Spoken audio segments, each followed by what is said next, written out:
administrativa junto ao órgão competente da Secretaria Municipal de Finanças. Tal impugnação foi imediatamente indeferida, sob a alegação de que a Fundação deveria pagar o tributo para poder apresentar o questionamento. Considerando o caso acima, responda às seguintes questões. Então, vamos lá.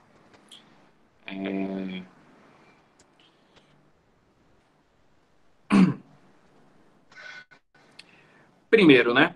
O que a gente tem aqui? A gente tem uma fundação de direito privado que ela auxilia casais de baixa renda. Aqui não fala, né, se ela é uma entidade de assistência social, que, segundo a Constituição, ela teria uma imunidade tributária. Mas aqui isso não está posto de maneira peremptória, né?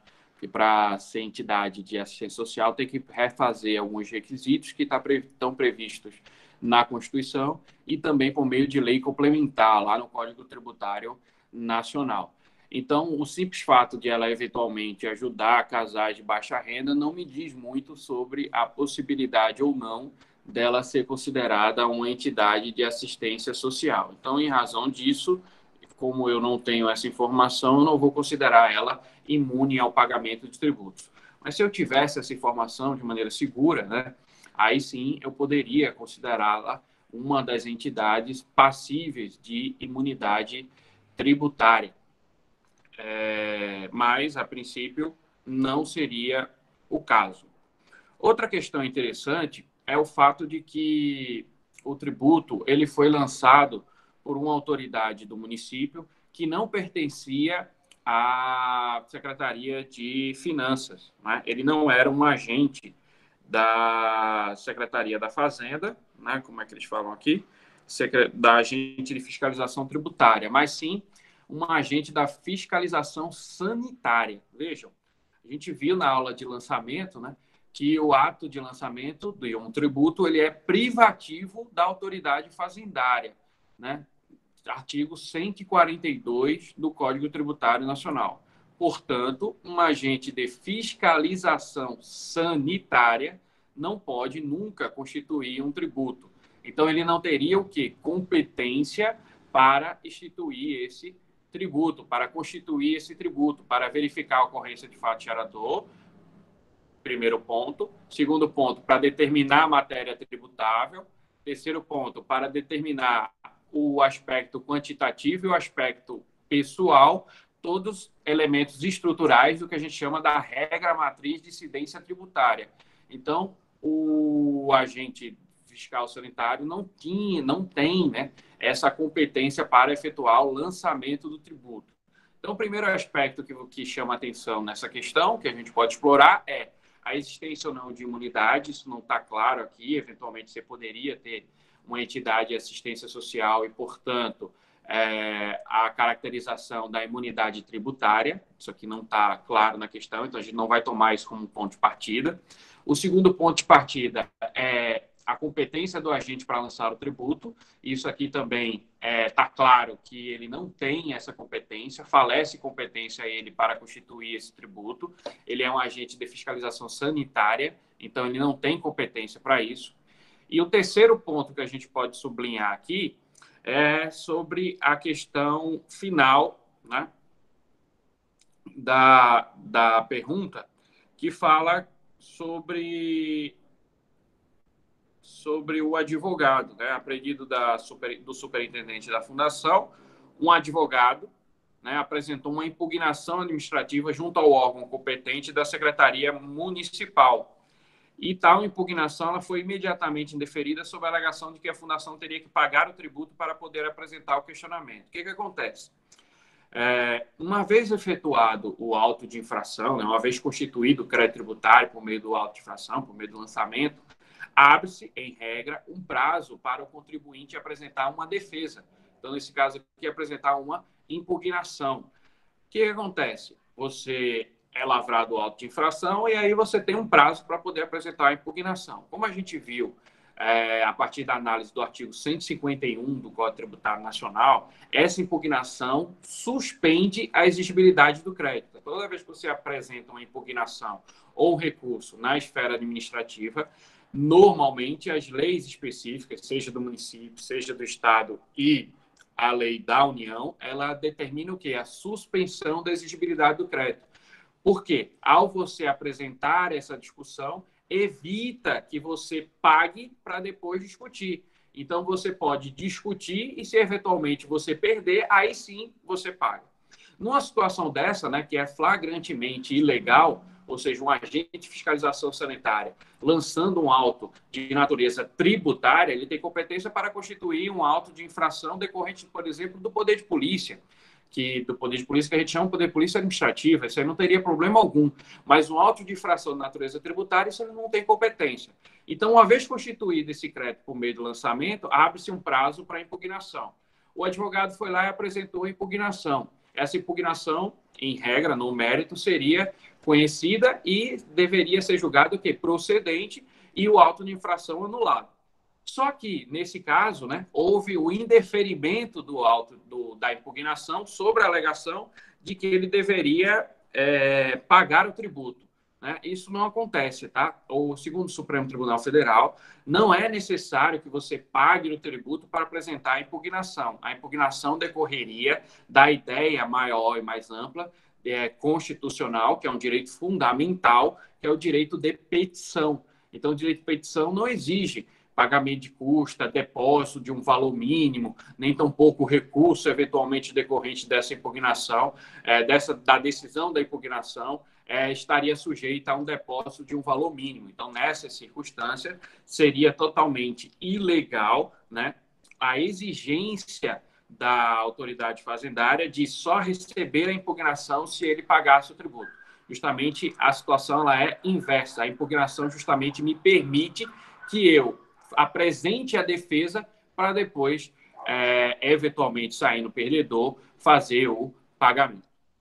Uma outra questão, né, uma quarta questão que a gente pode levantar, além das predecessoras, é uma questão relativa à questão do IPTU. Aqui, nesse caso, né, é colocado logo no comecinho que o imóvel onde está estabelecida a entidade, ele é alugado. Então, quem é o proprietário da entidade é justamente um particular, enfim, ou mesmo uma entidade pública, mas não está claro aqui que seja uma entidade pública. Porque se fosse, né, uma entidade pública, você poderia falar em imunidade. Então, lembrem, né, as entidades políticas, a gente discutiu isso, inclusive está sumulado pelo Supremo Tribunal Federal, ainda que quando alugados a terceiros, imóveis das entidades públicas, ainda quando que detém imunidade, né, na forma do 150, inciso 6º, ainda quando alugados a entidades públicas, permanecem, né, imunes ao pagamento de tributos, desde que, né, eles utilizem essas receitas nas suas missões essenciais. Então, nesse caso aqui, a gente vai tomar como premissa que o imóvel ele é de um particular e, portanto, não detém essa imunidade constitucional. Toda vez que eu tenho um imóvel de um particular, né, se ele não tem nenhuma isenção, nenhuma imunidade, o que acontece? Ele está sujeito ao pagamento do IPTU. Em regra, nos contratos de locação, é estabelecido que quem paga o IPTU é o locatário. Então, eventualmente, né, quando você está lá sujeito tem um direito de propriedade e, portanto, está sujeito ao IPTU, quando você faz uma locação, em regra, você põe num contrato de natureza privada que quem vai adimplir aquele IPTU é o locatário.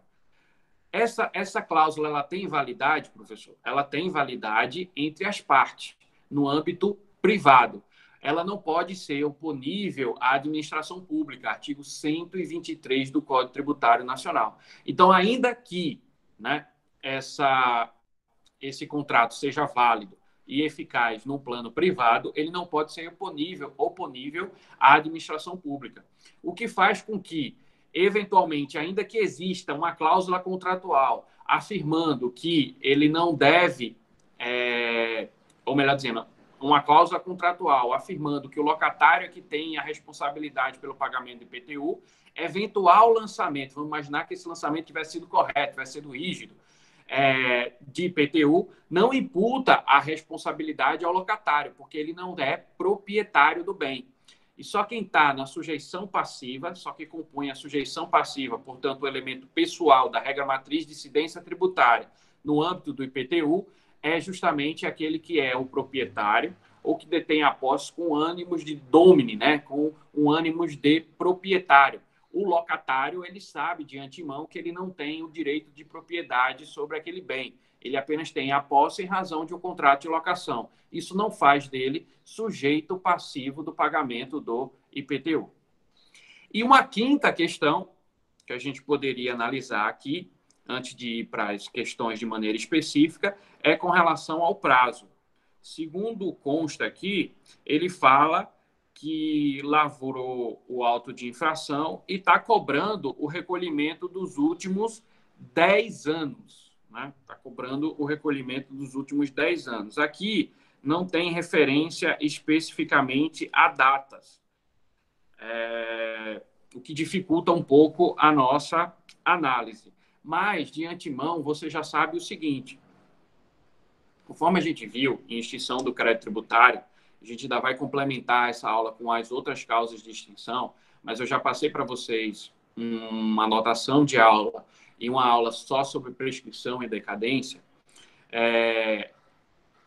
Uma vez ocorrido, né, o fato gerador, e esse fato gerador dá origem a uma obrigação tributária, que mediante o lançamento constitui o crédito tributário. Esse lançamento ele tem um prazo específico de contagem, ou seja, ele não pode ser indefinido no tempo. Então, não pode ocorrer um fato gerador hoje, em 2020, e eu lançar esse crédito em 2040, 2050, 2035, 2030. Por quê, professor? Porque existe um prazo disciplinado pelo Código Tributário Nacional, que é de 5 anos. Está lá no artigo 173 do Código Tributário Nacional. E eu tenho duas formas de contagem desse prazo. Ele é um prazo de 5 anos. Então, professor, existe prazo de 10 anos decadencial para lançar tributo? Não. Houve uma prescrição específica sobre as contribuições de natureza social, que são, sim, uma espécie tributária, né? Lembre, são 5 as espécies tributárias. E as contribuições são uma das espécies tributárias. A gente tem impostos, tem taxas, tem contribuições de melhoria e tem empréstimo compulsório. As contribuições são, sim, tributo e são uma das espécies tributárias. Existia uma prescrição na Lei 8.213 que dizia que o prazo para a cobrança de um tributo decorrente de contribuição social, né, e a sua constituição, no caso o lançamento, seriam ambos de 10 anos. Então, eu tinha uma prescrição específica na Lei 8.213, que é uma lei ordinária, dizendo que o prazo para a cobrança desse tributo era de 10 anos, e o prazo de sua constituição também de 10 anos. Então, tinha a disciplina de um prazo decadencial e um do prazo prescricional por lei ordinária, fixando em 10 anos. O Supremo Tribunal Federal já sumulou dizendo que essa prescrição seria inconstitucional. Por quê? Porque, segundo o artigo 146 da Constituição, matéria relativa à prescrição e decadência, a crédito tributário, seria matéria reservada à lei complementar. E a União chegou ainda a argumentar no sentido de que seria apenas a definição de um prazo de decadência e de prescrição, e, portanto, a definição de prazo estaria dentro da competência de lei ordinária, não precisaria de lei complementar. Mas o Supremo rechaçou esse argumento, dizendo que sim, inclusive o prazo deve estar determinado em lei complementar. E a lei complementar que conhecemos, relativa a prazo decadencial e prescricional, é o Código Tributário Nacional, que vocês sabem, embora na sua origem tenha sido aprovado como lei ordinária, foi recepcionado pela Constituição Federal de 1988 com o status de lei complementar. E lá está determinado que o prazo de decadência e de prescrição é de 5 anos. Então, admitindo, né, A gente sabe que isso é falso por conta do contexto. Mas admitindo que esse lançamento tivesse sido correto, tivesse sido rígido, ele não poderia nunca cobrar os 5 anos anteriores. Ele só poderia, desculpa, ele não poderia cobrar nunca os 10 anos anteriores, e sim apenas os 5 anos anteriores. Ele estaria restrito aos 5 anos anteriores. E para fechar o raciocínio, eu dizia para vocês que existem 2 modos de contagem do prazo decadencial. Lá no artigo 173, você tem o inciso 1º e o inciso 2º. Você tem que saber se está se falando de um tributo lançado de ofício ou um tributo lançado por homologação. A gente sabe, existem 4 modalidades de lançamento de tributo. Você tem o lançamento de ofício, o lançamento por homologação, o lançamento por declaração e o lançamento por arbitramento. Se eu estiver falando de um lançamento de ofício, como, por exemplo, o caso da questão, que é o IPTU, que é lançado de ofício pela autoridade administrativa, em regra, o prazo decadencial conta-se a partir do primeiro dia do exercício financeiro seguinte. Então, se o fato gerador ocorreu em 2020, eu não tenho datas aqui, mas se ele ocorreu em 2020, o prazo decadencial de 5 anos começa a contar em 1º de janeiro de 2021. Agora, se eu estiver falando de um lançamento por homologação, aquele caso em que o próprio contribuinte constitui o crédito tributário, porque ele identifica a ocorrência do fato gerador, a matéria tributável, identifica o sujeito passível, quanto vai pagar e mais, antecipa o pagamento, aí esse prazo ele tem sua contagem antecipada. Ao invés de se contar a partir do primeiro dia do exercício seguinte, ele passa a se contar antes, ele passa a se contar a partir do fato gerador. Então, toda vez que eu tiver um lançamento por homologação e, nesse caso, tiver um pagamento, aí começa a se contar a partir do fato gerador. Professor, não entendi nesse caso se não houve lançamento. Veja, aqui houve sim um lançamento, só que o lançamento ele é incorreto por autoridade incompetente. Então, ele vai ser anulado, tá? Houve sim um lançamento, mas o lançamento ele tem que ser anulado. Até ele ser anulado, ele é válido e eficaz, porque está lá, existe, né? Mas depois que vai haver o lançamento, aí eu vou desconstituir esse lançamento. Então, observe, o prazo nunca vai poder ser de 10 anos, e sim de 5 anos. Vamos lá, mais alguma questão? Se vocês tiverem, podem falar ou escreverem aí. Vamos ver quais são as perguntas. Primeira pergunta.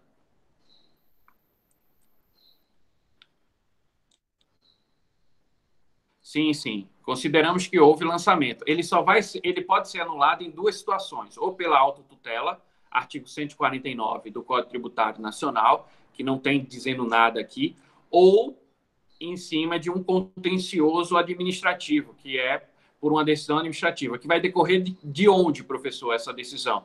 Justamente da decisão a partir da impugnação que foi apresentada. Então, toda vez que eu tiver um ato de lançamento equivocado, eu posso, a própria administração, por autotutela, desconstituir o auto de infração, que não foi o caso, ou provocado pelo particular, provocado pelo contribuinte, desconstituir. Como é que o contribuinte provoca essa desconstituição? A partir da apresentação de uma impugnação. Vamos lá. Está correta a cobrança do imposto do locatário, colocando-se como sujeito passivo da obrigação tributária com base no contrato de locação? Não, né? Ele não pode ser sujeito passivo da obrigação tributária com base em contrato de locação. Esse contrato de locação, ele é válido, essa cláusula é totalmente eficaz, mas entre as partes. Ela não pode ser oponível à administração pública. Então, artigo 123 do Código Tributário Nacional. De forma que o locatário, nessa circunstância, ele não pode ser sujeito passivo da obrigação tributária única e exclusivamente em razão do contrato de locação.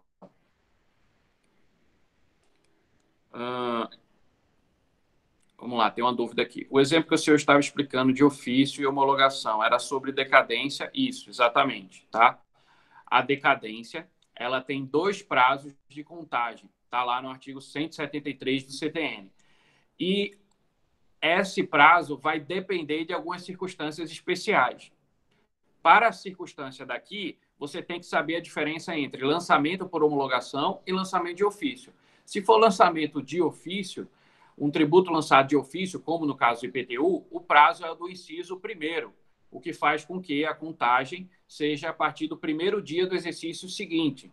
Se o lançamento for por homologação e mais houve o pagamento antecipado, porque o lançamento por homologação é aqueles que estão previstos, que está previsto no artigo 150, parágrafo 4º do Código Tributário Nacional, que diz que é dever do contribuinte constituir o crédito tributário antecipando-se a atividade, por exemplo, de fiscalização e definindo a matéria tributável, a ocorrência do fato gerador e o aspecto quantitativo e antecipando o pagamento.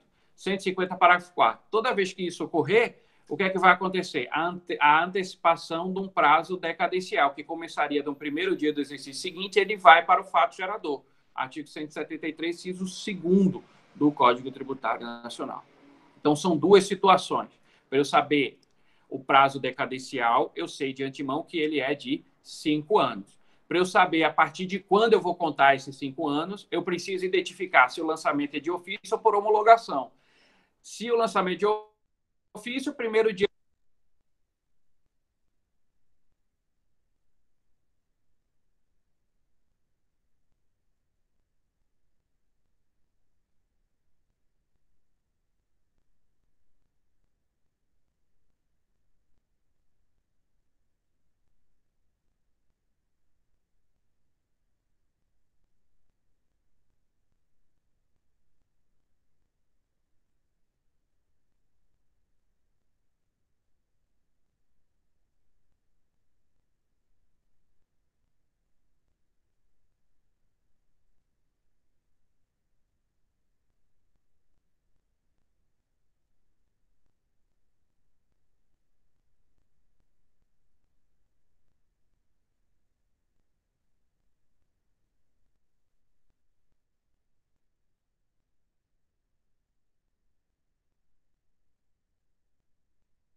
Pessoal, voltei.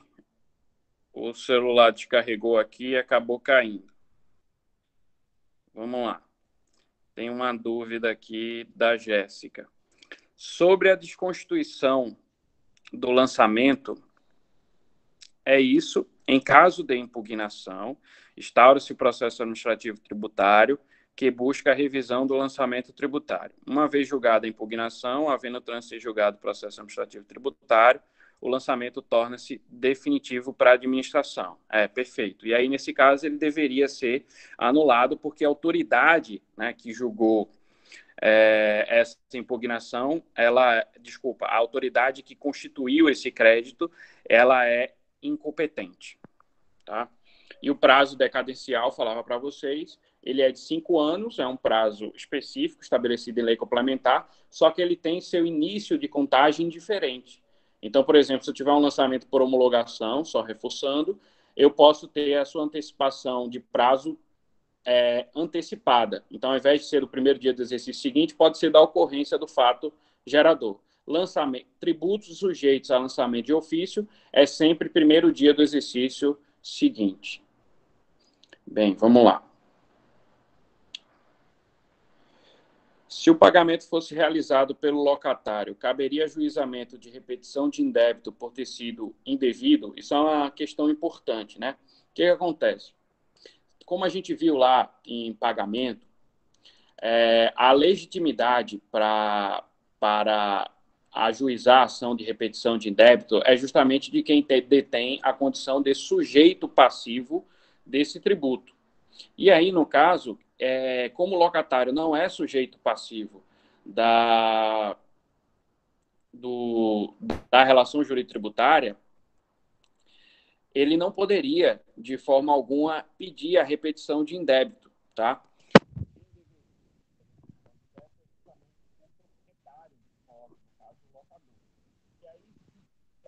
Ele poderia, no caso, eventualmente pedir ao locador o ressarcimento, caso o pagamento tivesse sido de maneira equivocada, né? Mas aí existe sim o dever de pagar o IPTU, apenas a indicação foi equivocada da sujeição passiva.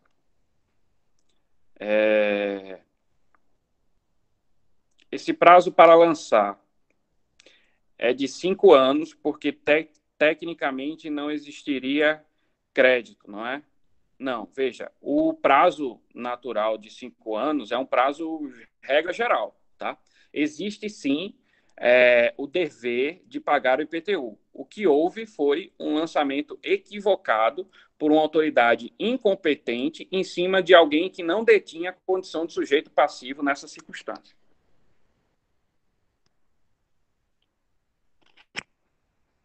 Opa. Não. Se for o pagamento antecipado, aí é a regra do inciso segundo, né? A Alana está perguntando aqui, professor, se for lançamento por homologação sem pagamento antecipado, sem pagamento antecipado, aí sim, aplica o 173, inciso 1. Perfeito, tá?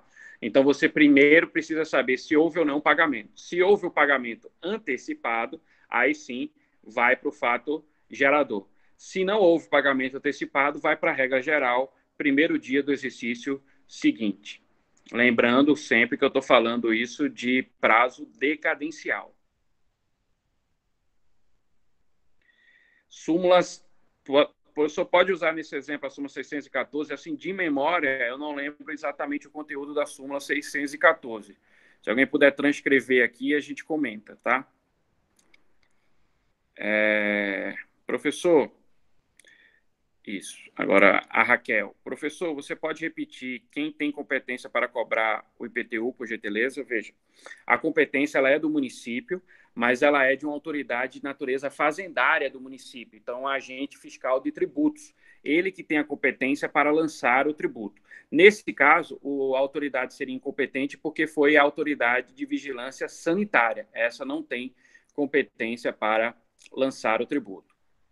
A Mirna colocou aqui a súmula 614. O locatário não possui legitimidade ativa para discutir a relação jurídica do IPTU e de taxas referentes ao imóvel alugado, nem para repetir o débito desses tributos. Exatamente. Foi o que eu acabei de afirmar. Então, pode usar, sim, a súmula 614 do STJ, né? Pode sim, é possível, tá? Por quê? Porque ele não, como o locatário não está na relação jurídico-tributária, ele não tem legitimidade para discutir os seus aspectos. Mais alguma questão, gente? Fiquem à vontade aí para colocar alguma questão, que daí a gente segue aqui. Então, a primeira questão, está correta a cobrança do imposto locatário? Não está, porque tomou como base o contrato de locação. O IPTU será sempre de ofício? Sim, IPTU sempre de ofício, lançamento de ofício. Assim como IPVA, por exemplo. E imposto de renda, em regra, ele é um lançamento por homologação. mas se eventualmente você não lança, ou seja, você particular, contribuinte, a União pode constituir esse tributo de ofício, tá? Agora, o IPTU não tem lançamento por homologação. O lançamento ele é realmente de ofício, assim como o IPVA. Questão 2. Está correta a exigência do IPTU dos últimos 10 anos? Não está correta, porque ele só pode exigir o IPTU dos últimos 5 anos. Vamos lá. Tá. A Mina está pedindo aqui para falar um pouco de prescrição intercorrente. A gente fala. Já já a gente entra na ideia de prescrição. Não, posso entrar agora aproveitando o gancho da decadência. Veja, gente, qual que é o caminho? O caminho é fato gerador, obrigação tributária, lançamento, crédito. Esse crédito tributário, uma vez constituído pelo lançamento, abre-se a possibilidade do contribuinte apresentar uma impugnação. Se ele não apresenta uma impugnação, dentro do prazo, em regra, de 30 dias, mas, por exemplo, pode ter uma lei municipal, uma lei estadual que define esse prazo de maneira diversa, tá? Mas, em regra, o prazo de 30 dias. Se ele não apresenta uma impugnação e nem tampouco ele paga, aí surge o prazo de cobrança do crédito tributário, que é um prazo que a gente chama de prescricional, que é um prazo para exercício de um direito de ação, o ajuizamento de uma execução fiscal. Toda vez que você ajuiza uma execução fiscal, dentro do prazo, que também é de 5 anos, né, de quando começa o tributo a ser exigível, o que a gente chama de constituição definitiva do crédito tributário. Então, por exemplo, professor, mas quando ele lançou aqui nesse caso, já houve a constituição definitiva.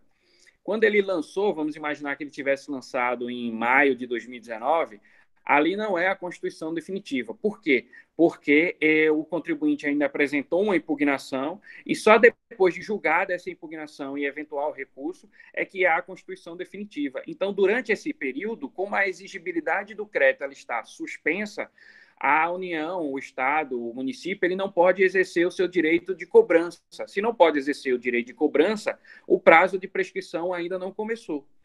Então, você pode ter várias situações, tá? Então, você pode ter, por exemplo, um lançamento em que não há impugnação, então, portanto, conta-se apenas o prazo para exercício do pagamento espontâneo, e se eventualmente não pagar, começa, sim, um prazo prescricional.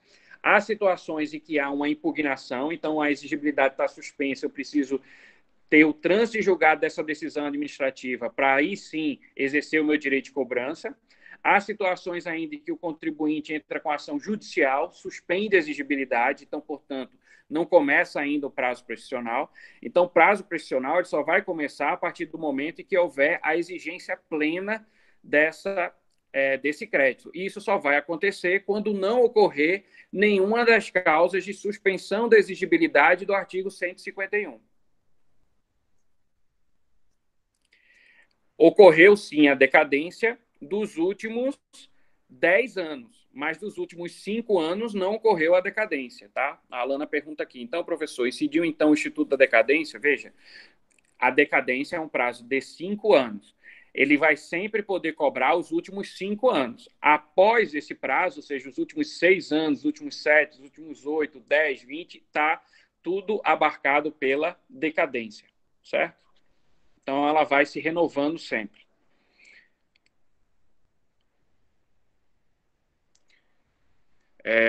Então, ocorrer a prescrição não é porque foi instituído o crédito. Veja, a prescrição é uma causa de extinção do crédito. Então, para ocorrer a prescrição, tem que haver a constituição do crédito, tem que haver lançamento. Só vai haver prescrição quando ocorrer lançamento, tá?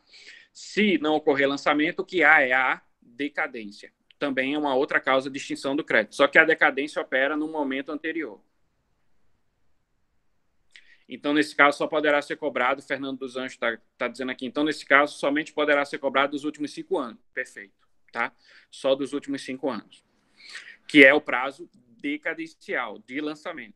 O outro prazo que surgiria em eventual não pagamento seria o prazo prescricional, que eu estava falando para vocês, que pode ter seu início de contagem diferenciado a partir das circunstâncias.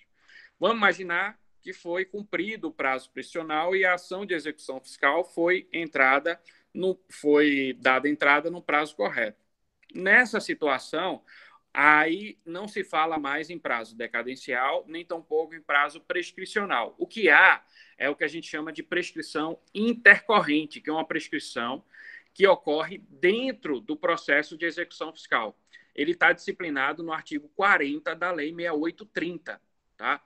Então, existem dois prazos de prescrição: a prescrição de ajuizamento da ação de execução fiscal e a prescrição que ocorre uma vez já ajuizada a execução fiscal, que é o que a gente chama de prescrição intercorrente, que é uma prescrição que vai se operar diante da inércia da administração pública ou diante da, vamos dizer assim, da constatação de que aquela execução está fadada ao fracasso. Por quê?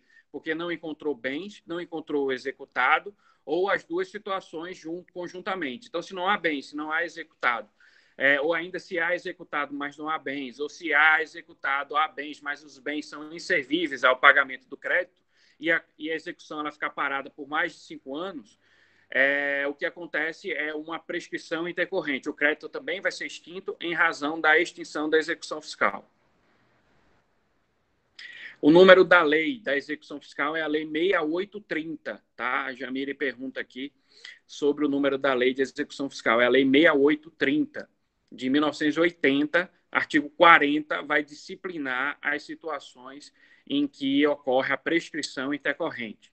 Então, de maneira bem sintética, ocorreu o fato gerador, surge para a administração pública um prazo de constituição desse crédito, um prazo para exercício do direito de lançar. Então, eu preciso lançar o crédito, prazo decadencial. Uma vez lançado o crédito, surge um prazo prescricional de cobrança do crédito. Ambos os prazos de decadência e de prescrição são prazos de 5 anos, estão disciplinados em lei complementar no Código Tributário Nacional. O prazo decadencial tem sua contagem estabelecida no artigo 173 e o prazo prescricional tem sua contagem estabelecida no artigo 174. Para eu saber o prazo decadencial, a partir de quando ele vai ser contado, eu preciso saber se o tributo foi lançado de ofício ou por homologação. Se o tributo é lançado por homologação, eu preciso saber se houve antecipação do pagamento ou não. Por quê? A depender dessas circunstâncias, eu posso ter dois termos ACO, que a gente chama, dois termos de início de prazo decadencial diferentes. Eu posso ter contando a partir do primeiro dia de exercício seguinte à ocorrência do fato gerador ou a partir do próprio fato gerador. Isso pode dar a diferença de alguns meses em relação à ocorrência ou não do prazo decadencial. Uma vez constituído definitivamente o crédito tributário, ou seja, não pendendo nenhuma causa de suspensão da sua exigibilidade, que está prevista no artigo 151, surge o prazo prescricional de cobrança desse crédito, que também é de 5 anos, e que se interrompe de acordo com o parágrafo único do artigo 174. Uma vez não havendo causa de interrupção e transcorrendo-se em albis, que a gente fala, sem nenhuma manifestação da fazenda, o prazo de 5 anos, a partir da constituição definitiva do crédito tributário, que pode se dar em circunstâncias diversas, em relação ao prazo, acontece o quê? O prazo prescricional. Não acontecendo o prazo prescricional e a União conseguindo, ou o Estado conseguindo, o município conseguindo ajuizar a ação de execução fiscal dentro do prazo prescricional, começa aí sim a contar, diante da inércia e da paralisação dessa execução fiscal, um prazo de prescrição intercorrente. Então, um prazo de prescrição endoprocessual, que vai ocorrer no bojo dentro do própria ação de execução fiscal, do próprio processo de execução fiscal. Essa disciplina da prescrição intercorrente está em lei ordinária, na Lei 6830, artigo 40. A Gabriela pergunta aqui, o prazo prescricional é somente após o lançamento do crédito. Perfeito, tá? Eu só falo em prazo prescricional uma vez que eu tenho crédito, porque o prazo prescricional é um prazo justamente para que eu exercite o direito de cobrança do crédito. Se eu não tenho crédito, se eu não tenho crédito lançado, e para eu ter crédito eu preciso ter lançamento, eu não posso falar em prescrição. Tudo bem? Eu acho que não tem mais nenhuma dúvida. Se vocês tiverem alguma dúvida, vocês podem comentar aqui. Eu vou falar, então, da questão de número 3. A apresentação de impugnação administrativa ou impetração de mandado de segurança depende do prévio pagamento do tributo? Não, né? A impugnação está dentro do direito amplo ao direito de petição. O Supremo chegou a declarar inconstitucional normas que disciplinavam um depósito prévio de pelo menos 30% para eventual... Estou falando da questão 3 agora. O Supremo chegou a declarar inconstitucional esse tipo de situação, então você não precisa isso para os de entrada tardia. Mas é importante a gente discutir, embora vocês não tenham que responder essa questão, são conteúdos que ajudam a gente a fixar e compreender a matéria. Então, eu vou responder todas as questões. Mas vamos lá. A Aline está perguntando aqui, no caso do IPTU, só entenderá como lançamento após o envio do carnê? Não, o envio do carnê já seria a providência para pagamento. O lançamento, ele é prévio, né? É quando a autoridade identifica quanto que ele deve pagar, faz um ato administrativo e envia o boleto para pagamento. O boleto para pagamento não é o lançamento, tá? É só a materialização da ocorrência do lançamento. Então, vamos lá. A apresentação de impugnação administrativa ou impetração de mandado de segurança depende de prévio pagamento de tributo. Não depende, tá? O que acontece não é um que a gente chama do latim, né? Solve e repete, né? Paga e depois repete. Não. Na verdade, você pode discutir e se eventualmente você sair perdedor, aí sim você paga.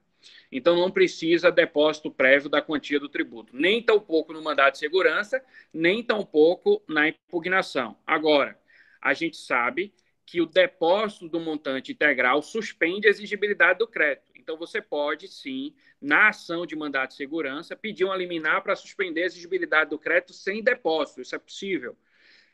Primeira situação de suspensão de exigibilidade no caso do plano judicial. Mas você pode também, numa segunda situação, fazer o depósito do montante integral que está sendo exigido e daí fazer a discussão. Esse depósito, ele suspende a exigibilidade do crédito. E a impugnação, ela é independente de depósito. Agora, você pode fazer uma impugnação acompanhada de um depósito para evitar que, se você sair perdedor, você tenha que pagar os juros e correção retroativos. Aí você, ao depositar, as atualizações já correm por conta desse depósito da própria instituição bancária. Enquanto o julgamento da impugnação estiver pendente, poderá o município cobrar a dívida judicialmente? Ele não poderá, porque justamente existe uma causa de suspensão da sua exigibilidade. As impugnações e reclamações no âmbito do processo administrativo suspendem a exigibilidade do crédito tributário. Inclusive, é interessante pontuar que o Superior Tribunal de Justiça entendeu, num caso específico, que uma impugnação apresentada de maneira a destempo, né? Ou seja, fora do prazo de impugnação, ainda assim ela poderia suspender a exigibilidade do crédito tributário conforme circunstâncias concretas.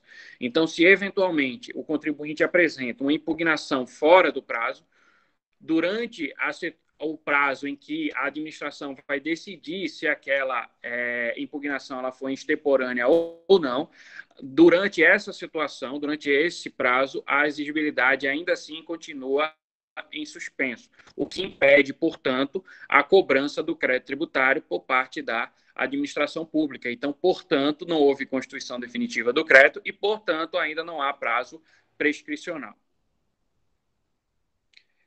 4. A autoridade que lavou o auto de infração é competente para tanto? Não, né? A autoridade é a autoridade sanitária, ela não tem competência. Artigo 142 do CTN, a competência das autoridades administrativas que tratam da matéria tributária.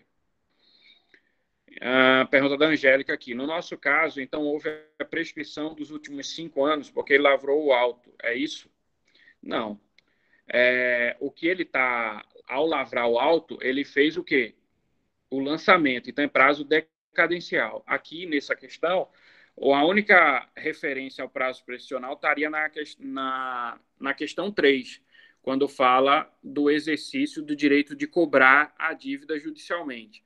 Mas aqui não se fala ainda em prazo prescricional, porque prazo prescricional, reforço, é prazo de cobrança do crédito já constituído. O que a questão me coloca é uma constituição em tese, de um crédito tributário. Só a partir do momento em que essa impugnação transitar em julgado, aí sim é que vai surgir o prazo de prescrição para a cobrança desse crédito. Alguma dúvida, gente? Está tudo anulado no caso, então, porque além da gente não ter competência de lançamento locatário, também não é sujeito passivo do crédito. Isso. Veja, não é que está tudo anulado, né? Tudo deve ser anulado no bojo da apresentação de uma impugnação, mas está tudo incorreto, né? Ou seja, a questão te deu várias deixas para você apresentar os equívocos. A autoridade é incompetente e a sujeição passiva está indicada de maneira equivocada.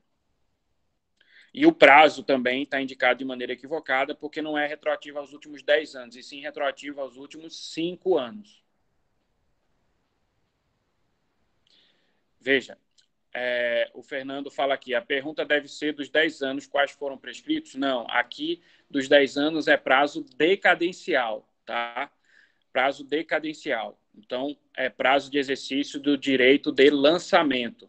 Esse prazo, ele é decadencial e ele é contado em 5 anos. Então, ele pode, sim, cobrar 5 anos de maneira retroativa, mas não é um prazo de prescrição, é um prazo decadencial, de constituição do crédito, de lançamento. Então, ele pode chegar, se eventualmente, vamos pensar, você tem um apartamento e faz 3 anos que o município não te cobra o IPTU. Nem lançou, nem mandou boleto, mandou nada. Daqui a mais 2 anos, ele também continua nessa mesma circunstância. Então, vamos imaginar, em 2025, o município pode cobrar o IPTU de 2020, professor, mas ele nunca cobrou. Pode. Ele pode chegar em 2025, fazer um lançamento e cobrar os IPTUs de 2020, 21, 22, 23, 24, 25. E de 2019, aí ele já não pode mais, tá? Porque ocorreu a decadência. Mas na questão 2, devemos partir da ideia de que houve lançamento, não é? Sim, veja, não confundam o que eu falei. Eu falei o seguinte, olha, imaginando que esse lançamento fosse rígido, fosse correto, por quê? Porque esse lançamento ele vai ser anulado porque a autoridade ela é incompetente. Mas imaginando que ele fosse correto, significa dizer que ele pode cobrar os últimos 5 anos, tá? Eu estou pensando nesse aspecto, mas ele vai ser anulado fatalmente porque a autoridade ela é incompetente. Mas imaginando que ele fosse correto, aí sim eu poderia cobrar os últimos 5 anos. Mas vejam, reforço, é prazo de decadência. O prazo prescricional só vai surgir a partir do momento em que esse lançamento for definitivamente constituído. E isso só vai ocorrer a partir do trânsito em julgado da decisão em que decida sobre essa impugnação que foi apresentada pelo contribuinte. Professor, não entendi por que retroage. Porque é um prazo de decadência. O prazo de decadência para lançamento é de 5 anos. Então, ocorreu o fato gerador, ele começa a contar a partir do primeiro dia do exercício seguinte. Então, se o fato gerador ocorreu agora em 2020, por exemplo, o IPTU, aí o município de São Paulo não cobra o IPTU do meu apartamento em 2020. Ele pode, a partir de 2021, a mais 5 anos, durante esse prazo de 5 anos, ele pode ainda cobrar o meu IPTU de 2020. É um prazo decadencial.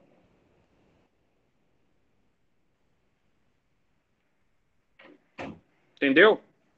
Então, prazo para o exercício de direito de lançamento. Ocorreu o fato gerador, o que acontece? Começa um prazo para lançar o tributo, para constituir o crédito tributário. Esse prazo ele é de 5 anos e ele vai contar, a depender da natureza do lançamento, de maneira diversa. Ele pode começar a partir do primeiro dia do exercício seguinte ou a partir da ocorrência do fato gerador. Então, pergunta aqui da Gabriela. Professor, eu acho que eu não entendi o que caracteriza a prescrição intercorrente. E uma da Elisandra. Professor, quando cobrar os últimos 5 anos é cumulativo. Ele vai ter que pagar uma única vez os 5 anos que ele deve. Perfeito, tá?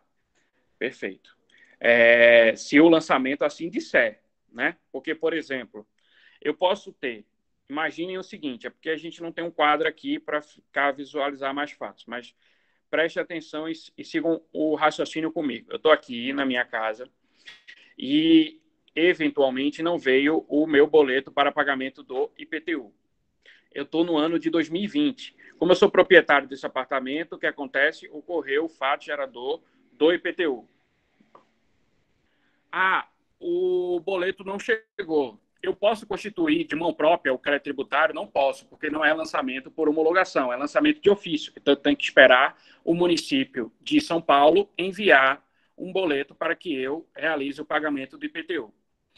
Se ele não enviar em 2020, ele pode enviar em 2021? Pode. Pode enviar em 2022? Pode. Pode enviar em 2023? Pode. Em 24? Também. Em 25? Também. Referente a esse IPTU de 2020. Então, eu não vou ficar tranquilo, porque eu sei que o município de São Paulo tem 5 anos para poder me cobrar o IPTU de 2020. Ele pode chegar em 2025 e aproveitar e cobrar todos os anos, ou ele pode simplesmente ter feito o seguinte: não lançou 2020, mas lançou e cobrou 2021, 22, 23, 24, 25. O que está faltando, na verdade, é só 2020. Então, ele pode chegar em 2025 e cobrar 2020, ou ele não cobrou nenhum desses. Ele pode chegar em 2025 e cobrar todos de maneira conjunta. Então, é uma situação que independe. E nessa situação que eu tenho um prazo decadencial para lançar o tributo. Uma vez lançado, e se eventualmente eu não pagar administrativamente, ele pode ajuizar uma ação de execução fiscal para cobrar esse crédito.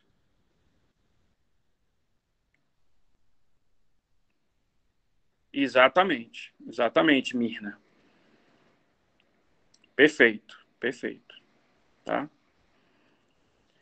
Vamos lá. A dúvida da Elisandra sobre a prescrição. Não, desculpa. A dúvida da Gabriela sobre a prescrição intercorrente. Aí o que é que acontece? Vamos imaginar, né? Fique no meu exemplo. 2020, eu não paguei o IPTU. Não paguei por quê? Porque não foi lançado o IPTU. O IPTU não foi lançado. Ah, professor, o prazo é de 5 anos. Então eu conto assim: 21, 22, 23, 24, 25. Veja, eu disse que é lançamento de ofício, então é primeiro dia do exercício seguinte. Então vai ser o ano inteiro de 21, 22, 23, 24 e 25. Até 31 de 12 de 2025, o município pode cobrar o IPTU de 2020. E quando chega em 31 de 12 de 2025, ele lança o tributo. E aí diz: olha, sabe aquele IPTU de 2020 que eu esqueci? Estou te cobrando agora. Aí eu digo: eu não tenho mais o dinheiro, não vou pagar não. Aí o que é que ele faz? Ele ajuiza uma ação de execução fiscal para poder cobrar essa dívida judicialmente. Tá? Ajuiza uma ação de execução fiscal para cobrar essa dívida judicialmente. Aí o que é que acontece? Vamos imaginar ainda que nesse meio tempo eu tenha vendido o apartamento. Vendi o apartamento para a Gabriela. A Gabriela comprou o apartamento e aí estava devendo o IPTU de 2020. Ele só não tinha cobrado esse. Os outros eu tinha apresentado. Aí cheguei para a Gabriela e disse: aqui, ó, 2024 está pago, 23, 22. A Gabriela se satisfez, ficou tranquila. Quando chega a cobrança do tributo, a ação de execução fiscal vai ser ajuizada contra quem? Contra a Gabriela ou contra eu, que era o proprietário originário da época do fato gerador? Vai ser ajuizado contra a Gabriela, que é a proprietária do imóvel atualmente. Então, a Gabriela que vai ser responsável pelo pagamento do IPTU de 2020, que eu deveria ter pago, mas não paguei porque não houve esse lançamento. Vamos imaginar que a Gabriela não é encontrada. Se a Gabriela não é encontrada, nesse caso específico de IPTU, eu posso penhorar, inclusive, o apartamento para pagamento do tributo. Mas vamos imaginar que não seja IPTU, seja um outro tributo lançado por homologação ou mesmo de ofício, mas que eu não encontre nem o sujeito passivo nem bens. Se eu não encontro nem o sujeito passivo nem bens, a ação de execução fiscal é fadada ao fracasso. Mas, eventualmente, não significa que uma pessoa que não tenha dinheiro para pagar hoje não possa ter dinheiro para pagar amanhã. Ela pode, sei lá, ganhar na Mega Sena, ela pode voltar a trabalhar, enfim. Ela pode ter bens e patrimônio para poder arcar com o pagamento do tributo. Aí, o que é que a lei diz? Nessas circunstâncias que eu não acho o devedor, não acho bens passíveis de penhora, ou acho o devedor, mas não acho bens, ou acho o devedor, acho bens, mas esses bens são inservíveis ao pagamento do tributo, a execução fiscal ela vai ficar arquivada por 5 anos. Se durante esses 5 anos as circunstâncias não mudarem, ou seja, eu eventualmente não achar o devedor, eventualmente não encontrar bens passíveis de penhora, o que é que acontece? Há uma prescrição intercorrente, a execução fiscal morre, porque ela não vai ficar indefinidamente esperando que haja ao encontrar o devedor ou que haja encontrar bens. Aí a gente chama de prescrição intercorrente, que é uma prescrição que acontece dentro do processo de execução fiscal. Vamos lá, tem mais dúvida aqui, da Aline. Mas, por exemplo, acontece que algumas vezes que o carnê não chega. Então, eu devo ir atrás do boleto e não esperar chegar na minha casa, porque eu sei que tem a responsabilidade de pagar. Perfeito. Né? Um bom cidadão faz isso. Agora, você pode apostar também nos equívocos do sistema e imaginar que vai passar 5 anos e o município não vai lançar o tributo. Se eventualmente ele não fizer isso, acontece a decadência, ele não pode mais te cobrar. Tá? Se no meu exemplo ele continuasse lançando 21, 22, 23, 24, 25, chegasse 2027, ele quisesse cobrar 2020, ele já não poderia mais, porque teria ocorrido a decadência. Quando ele lança atrasado, cobra juros? Sim. Sim. Mais alguma dúvida?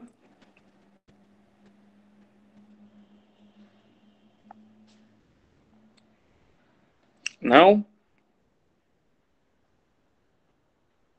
Bem, gente. Então, dou-lhe uma, duas, vamos lá. Mirna, mas se o atraso é da fazenda, por que cobra juros? Porque está atrasado o pagamento lá. Eventualmente você poderia dizer que não deveria cobrar, né? Mas eles cobram. É injusto. Tudo certo. Mais alguma dúvida? Uma, duas, três. Bem, gente, então é isso, tá? A gente finaliza aqui a discussão desse caso. Na sexta, né, eu disponibilizo para vocês uma aula fechando, lá no canal, uma aula fechando a questão da extinção do crédito tributário, tá? Aí depois a gente vai, acho que a gente já, não sei se eu já passei para vocês a aula de exclusão. Aí depois a gente vai para garantias e privilégios do crédito tributário e a gente vai seguindo. Depois eu vou passar um caso prático também para vocês, além desses aí, que englobe todos esses assuntos para fixar bem, tá? É uma matéria muito importante, normalmente tem muita dúvida mesmo sobre prescrição, decadência, exclusão do crédito, isenção e tudo mais. A gente passa um caso e a gente discute, faz uma correção lá no canal, ou por aqui mesmo, enfim. Tudo bem? Então, gente, valeu, tá? Continue acompanhando as aulas, continue estudando, espero que vocês todos estejam bem, né? Quem puder, naturalmente, eu sei que às vezes tem questão de trabalho e tudo mais, mas quem puder ficar em casa, fique em casa, que é mais seguro, tá? E continue estudando dentro do possível. Eu sei que a rotina muda, né? A rotina muda minha, de vocês, enfim, mas a gente vai seguindo aqui, tudo bem? Um abraço, gente, e até sexta.